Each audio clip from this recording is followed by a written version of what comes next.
Hello, আসসালামু আলাইকুম everyone. আমি দারাজ থেকে একটা প্রোডাক্ট অর্ডার করেছিলাম আর আজকে আমার হাতে পার্সেলটা পেয়ে গেছি। তো ভাবছিলাম যে তোমাদের সবার সাথে পার্সেলটা আনবক্স করা যাক। দারাজের প্রথমে প্যাকেজিংটা দেখে দিলাম যে কেমন করে, প্যাকেজিং কিন্তু ভালো ছিল।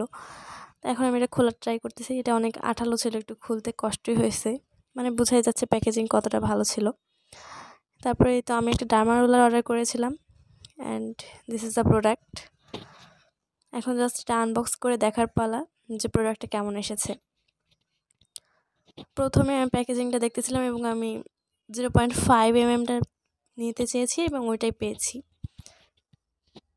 আমি উপর নিচ সব কিছু একটু দেখে নিচ্ছি যে ঠিক আছে কিনা। অ্যান্ড 0.5 mm আমার কাছে এসেছে। আমি এটাই অর্ডার করেছিলাম। দারাজ এটা আমি অনেক কম দামে পেয়ে গেছি। তোমরা যদি ডার্মা রোলার অর্ডার করতে চাও তাহলে দারাজ থেকে নিতে পারো। এখানে তোমরা অনেক রিজনেবল প্রাইসের মধ্যে ডার্মা রোলারটা পেয়ে যাবে। এখন এটা খুলে দেখার পালা।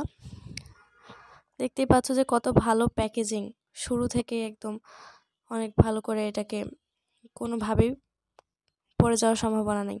আর এটার সাথে একটা প্লাস্টিক দেওয়া আছে, তোমরা যতবার ইউজ করার পরে এই প্লাস্টিকটা অবশ্যই সাবধানে রাখবা।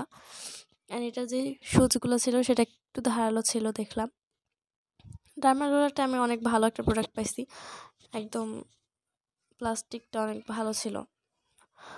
সো তোমরা দারাজ থেকে কোনো কিছু অর্ডার করার সময় অবশ্যই বেশি বেশি করে রিভিউগুলো দেখবা, তারপরেও অর্ডার করবা। যেটাতে রিভিউ বেশি থাকবে অবশ্যই সেটাই অর্ডার করবা। আমি একটু ডার্মা রোলারটা নেড়ে চেড়ে দেখতেছিলাম যে ঠিক আছে কিনা। আমি যা দেখলাম যে সব কিছু ঠিকই আছে। তোমরা চাইলে অর্ডার করতে পারো এই ডার্মা রোলারটা। অ্যান্ড ডার্মা রোলার নিয়ে আমি ডিটেলস ভিডিও করবো ইনশাল্লাহ। অ্যান্ড ওই ভিডিওতে আমি বুঝাই দেবো যে কীভাবে কী করতে হবে। Thanks for watching.